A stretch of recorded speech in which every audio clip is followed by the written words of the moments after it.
जय श्री गणेश दोस्तों। हमारी आज की कहानी का नाम है फर्क। कहानी अच्छी लगे तो प्लीज चैनल को सब्सक्राइब कर लीजिएगा। अब शुरू करते हैं कहानी। अंकिता की शादी एक अच्छे परिवार में हुई है और अब शादी को 1 महीना हो गया है। यह 1 महीना कब कैसे रस्में निभाते घूमते घामते निकल गया, पता ही नहीं चला। आज सुबह जब अंकिता नाश्ता बनाने रसोई में गई तो देखा बर्तन धोने वाली कमला दीदी बर्तन के ढेर के आगे बैठी है और बर्तन धो रही है। एक तो जनवरी का महीना और ऊपर से यह ठंडा पानी, सोचकर ही अंकिता को कपकपी आने लगी। उसने तुरंत भगोना भरकर पानी गैस पर चढ़ाया और अभी पानी गर्म हुआ ही था कि अंकिता की सास लता जी आ गई और अंकिता से पूछा, बेटा यह भगोना भरकर पानी गर्म क्यों कर रही हो? वो मम्मी जी, कमला दीदी के लिए इतनी ठंडी में बर्फ जैसे पानी से इतने सारे बर्तन धोने में तो हाथ जम ही जाएंगे। इतना कहकर भगोना भरा गर्म पानी और एक खाली बाल्टी कमला बाई के सामने रख दिया और कमला से कहा, दीदी यह पानी ज्यादा गर्म है, आप नल का पानी मिलाकर ज्यादा पानी बना लेना, फिर बर्तन धोना, बहुत ठंड है ना। कमला ने बड़ी दया की दृष्टि से अंकिता को देखा तो अंकिता मुस्कुरा दी। यह सब देख लता जी ने कहा, अंकिता इन लोगों को यह सब काम करने की आदत होती है, इन्हें कोई फर्क नहीं पड़ता कि पानी ठंडा हो या गर्म। न जाने कितने सालों से यह इस घर में आ रही है और यह ठंडा गर्म से तो इसे कोई मतलब ही नहीं। तुम जितना इनसे दयालुपन दिखाओगी यह उतना ही सिर चढ़ते हैं। जैसे सभी लोग काम करते हैं वैसे यह भी तो इनका काम है और आगे से बिल्कुल गर्म पानी नहीं देना। इस पर अंकिता ने कहा, मम्मी जी वैसे बर्तन और ठंड दोनों ही बहुत है और ठंड सबको लगती है। आप नाश्ता कीजिए और बताइए कैसा बना है। और बड़े प्यार से लता जी के हाथ में नाश्ते की प्लेट थमा दी। लता जी ने नाश्ता किया और फिर नाश्ता की तारीफ की। अंकिता घर में बाकी लोगों को नाश्ता देने चली गई। अंकिता को घर में ज्यादा काम नहीं था, अभी तो सास और ननद मिलकर ही काम कर लेती थी और थोड़ी बहुत मदद ही अंकिता से लेती थी। अंकिता उन दोनों के पास खड़े होकर सब देखती रहती और सबकी पसंद नापसंद पर ध्यान देती। वैसे अंकिता बड़ी कंपनी में जॉब करती थी। अंकिता का ससुराल का घर काफी बड़ा है और घर में झाड़ू पोछा के लिए एक नौकर लालू भी है। वह अकेले ही पूरे घर की सफाई करता है। एक दिन अंकिता अपने कमरे में तैयार हो रही थी। थोड़ी देर में ही संजय, अंकिता का पति, नहाकर निकला और गीली चप्पल से कमरा गीला कर दिया। यह देख अंकिता ने संजय से बोला, संजय अभी अभी पोछा लगा है और तुमने पूरा कमरा गीला कर दिया। चप्पल पाँवदान से पोंछकर भी आ सकते थे। संजय ने तुरंत लालू को आवाज लगाई, लालू काका जरा इधर पोछा मार दो, मेरे कमरे में पानी फैला हुआ है। संजय की आवाज सुन लालू तुरंत आया और फिर से कमरे का पोछा लगाकर चला गया। यह सब देख अंकिता ने संजय से कहा, संजय लालू काका कमरे का पोछा लगा चुके थे तो बाथरूम से निकलते ही तुम्हें स्लीपर पोंछ लेनी चाहिए थी, पाँवदान तो आगे ही पड़ा है। देखो लालू काका को फिर से मेहनत करनी पड़ी। संजय ने कहा, अरे इसमें मेहनत क्या है, यह तो उनका काम है और जब मैं छोटा था तब से वह यहाँ पर काम कर रहे हैं। पहले तो पता नहीं मैं कितना फैलाता था और लालू काका साफ कर दिया करते थे और कुछ नहीं कहते थे। इसके लिए हम उन्हें अच्छी खासी सैलरी देते हैं। अंकिता ने कहा, संजय बचपन की बात ठीक है, अब तो तुम बड़े हो चुके हो और समझदार भी, और दूसरा किसी का काम क्यों बढ़ाना। बेशक उन्हें अच्छी खासी सैलरी मिल जाती है, अगर उन्हें दोबारा पोछा मारना नहीं पड़ता तो वह जल्दी घर चले जाते। और ठंड भी बहुत अधिक है और ठंड सबको लगती है। संजय अंकिता के नजदीक आया और कहा, अब पोछा छोड़कर थोड़ा ध्यान मेरे ऊपर भी दे दो, थोड़ा प्यार की डोज भी दे दो कि सिर्फ गुस्से की डोज ही दिए जा रही हो। अंकिता मुस्कुराकर बोली, देखो मम्मी जी खड़ी है, और उसे बुद्धू बनाकर कमरे से चली गई। ये बात बिल्कुल ठीक थी कि कमला दीदी और लालू काका को काम के हिसाब से सही सैलरी मिलती थी, लेकिन किसी का काम क्यों बढ़ाना, आखिर है तो वह इंसान ही। और इतनी ठंड है, अंकिता को बहुत बुरा लगता यही सब देखते हुए करीब 10 दिन बीत गए। एक दिन, अरे आज कमला नहीं आई क्या? बर्तनों का ढेर ऐसे ही पड़ा है। सुबह सुबह लता जी की आवाज घर में गूंजी। हाँ, आज नहीं आई है।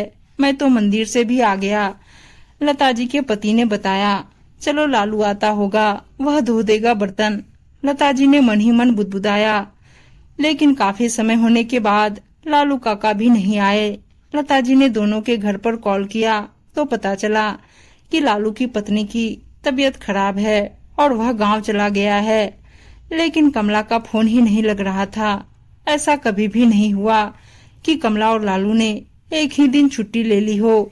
दोनों में से एक तो रहता ही था और एक के न होने पर दूसरा उसकी ड्यूटी निभाता था या अपनी जगह किसी और को लगा जाते थे। लता जी ने फाइबर के कप निकाल लिए और सबको चाय दे दी। अब नाश्ता की बारी थी, क्योंकि फाइबर के बर्तन में खा तो सकते हैं मगर बना नहीं सकते। इसलिए अंकिता बर्तन धोने बैठ गई, मगर लता जी ने उससे मना कर दिया और खुद धोने बैठ गई। अभी कुछ बर्तन धोए ही थे कि उन्हें 4-6 छींक आ गई। उन्होंने अंकिता से पानी गर्म करने को कहा और फिर गर्म पानी से बर्तन धोए। कितने बर्तन हैं, खत्म ही नहीं हो रहे। लता जी ने मन ही मन सोचा। शाम को कमला ताई का कॉल आया, तब पता चला कि उसे बुखार है, इसलिए नहीं आ सकी। लता जी बर्तनों को देखते ही चिल्लाने लगी, तुम सब थोड़े कम बर्तन करो, अभी कमला सप्ताह भर तक नहीं आएगी। ननद कविता ने पूरे घर की झाड़ू लगाई और अपने अपने कमरों की सबने खुद लगाई। अगले दिन कविता ने सोचा कि हॉल और ड्राइंग रूम का पोछा लगा देती हूँ। वह पोछा लगा ही चुकी थी कि संजय अपनी पानी की बोतल से पानी टपकाता हुआ आगे चला गया। यह देख कविता को गुस्सा आया और उसने संजय से कहा, भाई दिखता नहीं क्या कि मैं पोछा लगा चुकी हूँ और तुमने पूरे में पानी फैला दिया और यह पैकेट से देखो चिप्स गिर रहा है। संजय बोला, तो क्या हुआ, फिर से लगा देना। मम्मी, भाई को बोलो झाड़ू भी लगाए और पोछा भी। मैंने अभी साफ किया, इसने पूरा गंदा कर दिया। एक तो इतनी ठंड है, यह नहीं देखा कि मुझे ठंड भी लग रही होगी। कविता ने जोर से बोला, तुझे पता है ना, लालू नहीं आ रहा है तो देखकर नहीं चल सकता। घर छोटा सा तो है नहीं, इस हॉल में ही काफी समय लग जाता है। अब कम से कम यह पानी तो पोंछ दे। अभी अभी मैं बर्तन धोकर आई हूँ।